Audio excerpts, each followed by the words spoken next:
you very much, Howard. It's my pleasure to be back to give my regular vaccine update. And I'm so pleased that you went first, because now all the questions are going to come to you about school testing and what we're going to do about COVID in schools. So I hate to disappoint, but I'm going to largely not talk about COVID vaccines. We can take some questions at the end if there's time about them, but that didn't happen last year. That's happening as we speak. And undoubtedly at next year's conference, we will be talking only about COVID vaccines and where we stand with them. Instead, I'm going to cover some other vaccine developments in the last year. And if I can advance my slide, there we go. I have no financial disclosures. For those of you who have heard me speak recently, you know that I had my daughter get HPV-9, even though she'd already had HPV-4, which is not part of the standard recommendation. And I have to tell you, I didn't like my recombinant zoster vaccine because there were significant side effects with it. I still think it's worth it, but I sympathize with people who get side effects from vaccines now more than I used to. So I said I wasn't going to talk about COVID. This is what my objectives are for you. I'm hoping at the end of this, you're going to be able to explain the vaccine deficit, that is the routine vaccine deficit that has been caused by COVID, so that you can do your part in closing the gap. Discuss the latest information which continues to come out positively in favor of HPV vaccine, including, I'm going to hopefully motivate you to start thinking about it or recommending it or using it starting at age 9. Every year I seem to talk about meningococcal vaccines because to me they're the most confusing set of recommendations we have to deal with. So there's a brand new publication that can help you sort through that. And then I'll give some quick updates on influenza, dengue, Ebola vaccines at the end. So we do have challenges in the vaccine world. To me, the biggest one is this gap, and I'll talk about that in a second. Although I wasn't not going to talk about the SARS-CoV-2 vaccines that are being developed, once they're available, the distribution and delivery is really going to be challenging. There's going to be more than one. They're not going to be interchangeable in all likelihood. Some require ultra cold storage. We need to track who's gotten which one and when. They're all 2-dose vaccines, the current ones that are being studied in clinical trials. So it's going to be an immense challenge that we all face together in the next year. Even before that, I think we're going to face a challenge in raising influenza vaccine rates. They have been steadily going up gradually in children over the last decade. But I think COVID may throw a wrench into that, both with regard to people coming into the office and perhaps some people thinking they don't need a flu vaccine this year because they're all wearing masks. Shared clinical decision-making is a challenge that we're facing. Fortunately, in pediatrics, we only have one vaccine in that category, and that's meningococcal B vaccine. But those of you who take care of adults are also facing shared clinical decision-making with HPV vaccine in older adults and PCV13 vaccine in seniors. And so it's a real challenge. And then lastly, we continue to be challenged to raise HPV vaccine rates, which should be a no-brainer because it prevents cancer after all.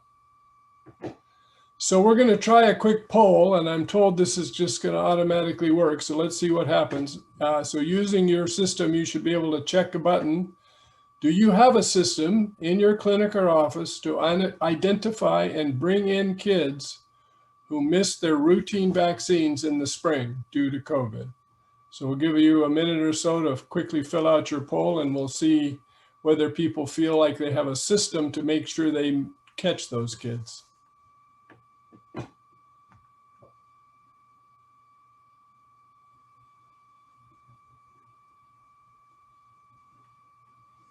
One of the moderators will have to let me know how we see the result and when to close the poll, because I'm not seeing anything if it's accumulating answers. Looks like we still have a couple more coming in. I'll give it one more second. Thank you, Kirsty. All right, let's break the tension. Okay, here we go. So 70% yes, 30% no. that's good in a way. I thought it might be lower than that. The 30% are going to be extra challenged to help us break this gap. So let me go back to my presentation now and show you what the gap is. This is data from California Department of Public Health for MMR doses between age 4 and 6 as a proxy for all routine vaccinations.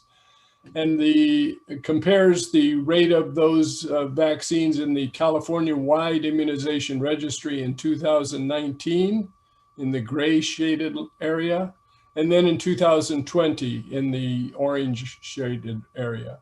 And as you can see, starting in March and April, the vaccination rates plummeted, and those kids never got their whatever routine vaccines were due in the springtime of this year because they were all staying home because of COVID. And although the rates have recovered now in the summertime, we're now at the time of year when we normally see a great big peak as people are going into school. And I don't have this data updated through September, but I'm not sure we saw as big a peak as usual. So we're probably missing kids in both categories. Didn't get vaccinated in the spring, aren't getting vaccinated in the fall. And so at some point, this is going to reach a critical threshold where we're suddenly going to have a cohort of kids who are under immunized, and we may start to see measles outbreaks again. So this is the gap we need to work together to close. The national AAP has put out lots of communications about this. You do need a system to figure out which of your kids didn't get vaccinated in the spring and try to recall them back into your office. Okay, now let me go into the section on specific vaccines, starting with HPV vaccine. This is a brand new study published in the New England Journal of Medicine just recently, and it illustrates so dramatically the impact of HPV vaccine in younger women and adolescents. So this is a study comparing unvaccinated women, women who were vaccinated later between 17 and 30 years of age, and women who were vaccinated under 17 years of age, which is, of course, the best and most desirable way to give the vaccine. And then it tracked them and is showing rates of cancer, not just precancerous changes, which is what the data we've had up till now. This is actual cervical cancer cases. And as you can see dramatically illustrated in the lines, the green dotted line at the bottom are those vaccinated young. The orange line is those not vaccinated at all. And those two are diverging drastically, and the actual reduction is 88% lower rate of cervical cancer in girls immunized under age 17. So we really need to do better at immunizing with HPV. I probably show this every year. This is national coverage rates for the 3 standard adolescent vaccines. HPV up to date is the small dotted line, which has a total up to date status of about 50 to 60% based on the most recent data. That is in contrast to Tdap and meningococcal conjugate vaccine, which in general we're doing much better with.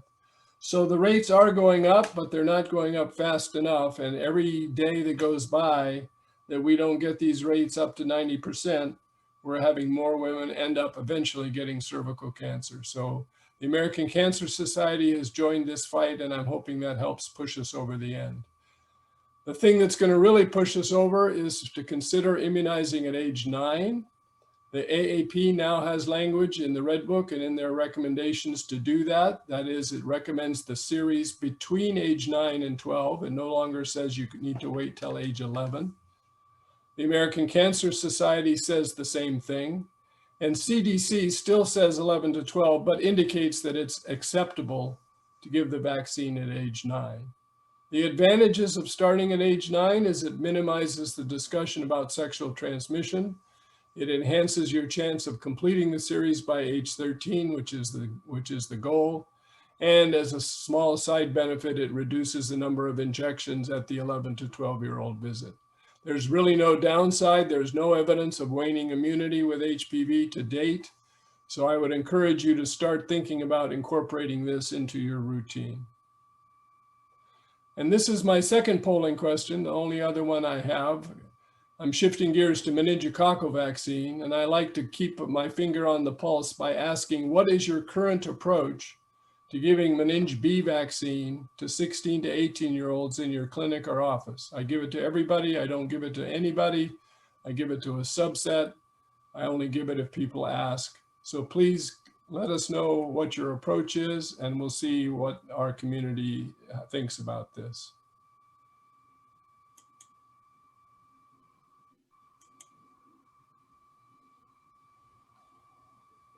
And Kirsty, go ahead and break the code whenever you think it's dwindling. Sure thing. We have 25% in so far, getting a few more. Come on, vote. It's important to vote, you know. Everybody vote. Everybody vote. That's the message of the week.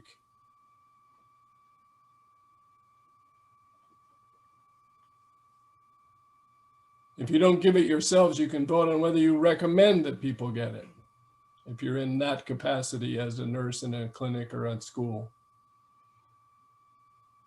All right, we should move on. I'll run out of time if I let this go too far. So here's the results. They're pretty mixed, as I sort of expected. People are all over the map, which is all okay. There's no right answer to this question. CDC has left it up to you to use shared clinical decision-making. If you want some help to think more about this brand new publication in MMWR just came out on September 25th. This is a giant summation of all the recommendations for both meningococcal ACWY and meningococcal B vaccines. I'm going to highlight a few things, but please get this online and read it if you have questions. First thing I want to highlight is there is a brand new meningococcal ACWY vaccine. It's made by Sanofi Pasteur. It has the brand name MedQuadfi. It's currently licensed at age 2 years of age and above. It was licensed this year in 2020. You can think of it as equivalent to Menactra and Menveo, except for the age at which it's licensed. This slide highlights some of the differences. This is a table straight from the MMWR, starting with primary vaccination. So the left-hand column is ACWY vaccine, and the right-hand column is serogroup B meningococcal vaccines. So we give ACWY routinely at age 11 to 12. In contrast, the MMWR vaccine is recommended using so-called shared clinical decision-making, which means you decide one patient at a time whether they would benefit and their risk assessment is that they should get it. The meningococcal ACWY does require a booster at age 16. We're only at about 50% vaccine coverage rate for that booster. So the other thing you can use your system of recall in the office for is to bring back those kids and make sure they get their booster. In contrast, there is no routine recommendation for a booster for MMWR, but there is a new recommendation for boosters if somebody is at high risk, and we'll talk in a second about who is at high risk. So that's a new recommendation in the last year. And lastly, the ACWY vaccines are considered interchangeable, and the MMWR vaccines are not interchangeable. So it's important to keep track of who got which one. This is a table from the same publication showing risk groups, and you can see them on the left. They're generally rare things like complement component deficiency and asplenia, except for the category towards the bottom, persons exposed in an outbreak or college freshmen living in residence halls. So ACWY vaccine is routinely recommended, so those people should be getting the vaccine. There is no routine recommendation for MMWR vaccine, but there is a recommendation for boosting kids who've been immunized who are in a high risk situation. And that's shown, one more slide before I get to that. This is a recommendation for the different intervals depending on age. So for a small subset of patients, ACWY vaccine is indicated under 10 years of age or 11 years of age. Again, people with high risk, the number of doses you have to give is different depending on the age, and that's all outlined in this table. In contrast, even those high risk people under age 10, there's no recommendation for MMWR. It doesn't start till age 10.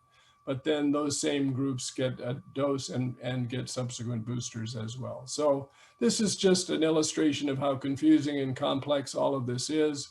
And again, I encourage you to get this MMWR. It's brand new out of CDC and covers all of the detailed questions. I must have skipped a slide. All right. So that's all I'm going to say about meningococcal vaccine. I'm going to move quickly to influenza because we are in the beginning or height of influenza vaccine season. These are data from CDC, national data, showing last year's influenza season, which on the left-hand graph, you see the green bars indicate influenza B and the yellow bars influenza A. So as has been true for the last several seasons, one virus comes and then it fades and the next virus comes after it. So last year we started with B and ended with A. And the graph on the right shows the breakdown from public health laboratories for the different subtypes. I don't really show this graph to show you that information. I show it to you to show you the right-hand side of both curves. You see how quickly they drop down to 0 and have stayed that way. So this data goes all the way into the summertime in the United States, and there is essentially no influenza virus circulating. We usually do see some, although not very much, in the summertime. And this, of course, is felt to be due to the social isolation we're all practicing for COVID. And it shut off last year's influenza season in March. And of course, the million-dollar question is whether it's going to keep it shut off for this coming season. The data we have to inform us about that is from the Southern Hemisphere, who are just finishing what should have been their peak influenza season in our summer, their winter. And this is the same kind of information broken out by week. So week 26 is halfway through the year, middle of June. Normally they would be seeing a big peak of influenza, and as you can see, they're not seeing any. So influenza disappeared in the Southern Hemisphere. Now, some people argue that many countries are doing a better job than we are at wearing masks and social distancing, and that certainly seems to be true based on the COVID numbers.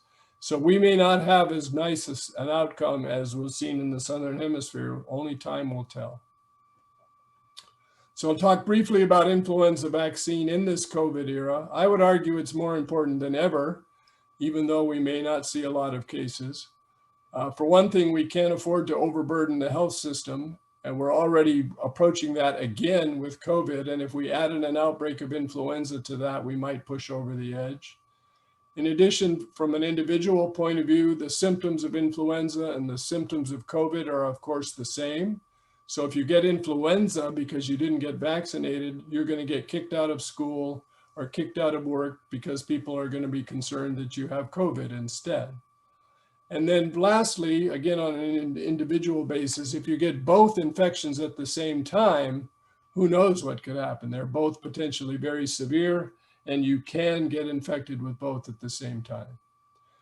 On the other hand, it's going to be challenging to give influenza and COVID vaccines together. There's going to be multiple mass vaccinations, potentially for both, although they may not overlap this year. Keeping track of which vaccine was given is important. Some patients may get confused about whether they got a flu shot or a COVID shot once they're available. And of course, supply is always a question for influenza. And it is difficult to judge what the demand is going to be. So far, the demand seems to be good in the United States based on doses purchased and delivered, but we're still only partway through the typical influenza vaccination season. This is my annual update for how poorly we're doing in immunizing children, although the numbers have gone up a little bit. As you can see, we're plateaued in the last 10 years almost at around 70% for the very youngest kids and lower percentages for older kids. So we need to keep working on influenza vaccination for children because it does protect them. Last thing on influenza, what's the status of LAIV, the nasal vaccine? There is no new data regarding LAIV effectiveness in the United States because most people were not using it for the last few years since the recommendation was withdrawn. It is back on the list of acceptable vaccines and was last year as well, but again, not many pediatricians ordered it. It is considered an acceptable alternative. There is supposed to be improved supply this year, so hopefully that will translate into some real data that can inform us about whether that vaccine is fully back and as effective as it was in its early years. So stay tuned. There are, as a little trivia point, some new contraindications to LAIV, the rare patients with cochlear implants and CSF leaks or asplenia. These are all now listed, just added by CDC as contraindications to LAIV. So just keep that in mind. All right, I'm going to shift gears to something we don't think about very much anymore. There was a time when this is all we could talk about was Ebola. Now all we can talk about is COVID. So we'll see what comes after that. But there is a recombinant Ebola virus vaccine, which is licensed in the United States. It is a recombinant vaccine that uses the virus VSV. That's not VZV as in varicella, it's VSV, vesicular stomatitis virus, which turns out to be a good vector for vaccines. And I'll show you on the next slide how it was engineered to immunize against Ebola. It's a live attenuated recombinant vaccine, but it can't make you sick. It can't give you Ebola because it only has one protein of Ebola. It doesn't have the whole virus. It protects against a particular strain of Ebola called Sawyer. And on the map on the right, Sawyer outbreaks are shown in the red dots. And you can see most of the outbreaks in Africa over the last many years have been with the Sawyer strain, but not all of them. So this vaccine will protect large numbers of people, but not everybody, from potential Ebola outbreaks. It was licensed in December of 2019. It is at this point only licensed for adults 18 and over. You could, of course, use it off-label in children, and hopefully eventually we'll have clinical trials and an indication for children as well. This slide shows the construction of it. It simply took the VSV surface protein shown in the purple dots and replaced it genetically with the Ebola virus surface protein in the yellow dots. So the core of the virus is the same, it's VSV, but it expresses a different surface protein. And that's what your immune system reacts to. As far as it knows, you're getting Ebola, even though you're not, and it mounts a brisk and a robust immune response. And I mention this in part because this same strategy is being used for COVID vaccines as well, to use the surface protein of SARS-CoV-2 in a VSV construct to create a live attenuated COVID vaccine. So stay tuned for that. This vaccine is now recommended for a small subset of people, those responding to an Ebola outbreak, healthcare personnel in facilities taking care of Ebola patients, and people who work in laboratories with Ebola virus and biosafety for facilities. And the last vaccine I'm going to talk about is Dengue Vaccine. This is a paper from 2019 describing a new tetravalent dengue vaccine, which is also licensed in the United States. Dengue is a huge global health problem. It's been growing over the last several decades, as shown in the graph on the right, particularly in Central and South America. This increase is felt to be due to climate change, urbanization, and increased travel. And up until recently, we've not really had a widely available vaccine. The trick with dengue, as some of you know, is that it's a virus infection for which your immune system plays an important role. So if you look at the top of this chart, it shows what happens to an unvaccinated person. The first time they get dengue infection, they get a primary infection, which is, can be severe, but is usually relatively mild, and they recover. But then when they get infected a second time, and there are several circulating strains of dengue, then they get a more severe reaction. And this is felt to be, or actually has been measured to be, an exaggerated, enhanced immune response based on the priming that the first infection gave you. And then when you finally get your third or fourth or fifth infection, then you become permanently immune. And the concern with a vaccine is shown in the middle graph. That is, if we vaccinate people with no previous exposure and no immunity, that vaccine acts like a primary infection. So when they get their first infection, your body thinks it's a second infection, and you get this exaggerated immune response. So there's concern that we should only be giving this vaccine to individuals, children, who've already had at least a primary infection, and that's shown in the bottom graph. And that avoids the secondary severe infection because the vaccine takes over. So that's the fundamental problem with dengue vaccines, and it's summarized in this paper, which is in New England Journal. This reference is a long way to get it, but it's in the New England Journal from last year. And it just shows people who are seropositive, who get vaccinated, have a favorable outcome. People, including children, who are seronegative, have a neutral or sometimes negative outcome with an exaggerated response. As a result, the current recommendations are not yet been issued by CDC because they're waiting for accurate immunologic testing to be widely available so that you can figure out who should get the vaccine and who should not. So stay tuned. This will be indicated for people traveling to dengue endemic areas. It's likely to be used in Puerto Rico, which is a dengue endemic area. So you may have some reason to think about giving this vaccine to your patients.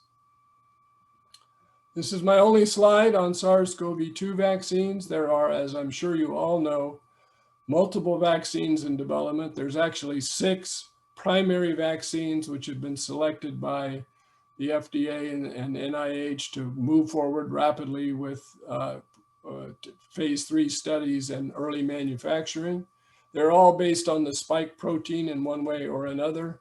The first available vaccines are likely to be mRNA and adenovirus vector vaccines, which are types of vaccines that we've never used routinely in any population. So there's some uncertainty about side effects.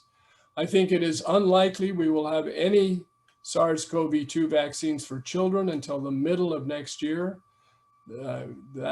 because children are not getting very severely affected, and the clinical trials have not even started yet in children. They are getting ready to start them. There's lots of questions remaining about these vaccines: short-term safety, short-term immunity, how long does it last? Will there be, like we just discussed in dengue, some sort of post-vaccine immunologic phenomenon? Because we all know that SARS-CoV-2 has an immunologic component to the disease, with MIS-C being the most dramatic example of that. So stay tuned. We'll keep you up to date on the development of these vaccines. All right, the rest of the vaccine news. Last time we talked about a hexavalent vaccine, which has 6 things in it. That is still not available, but is expected in 2021. For those who see a lot of travelers, there's now a booster dose recommended for Japanese encephalitis virus. There is a live cholera vaccine that is licensed for adults and recommended for people traveling to cholera endemic areas. So stay tuned for that in children. And right now, the ACIP is discussing reduced doses of rabies for pre-exposure prophylaxis, which is generally not something we do in children. And then finally, looking forward, these are things coming down the pike. Discussions about giving every single adult Hep B vaccine who hasn't already had it. For pediatricians, there is a PCV 15 and a PCV 20, both that are approaching licensure, so we may switch out to those in the near future. RSV vaccine being looked at closely for seniors and pregnancy. We're all hoping for a universal flu vaccine and a better pertussis vaccine, and who knows what else is coming. So that's all I have to cover. I'll take questions at the end of the whole session, and thanks very much for your attention.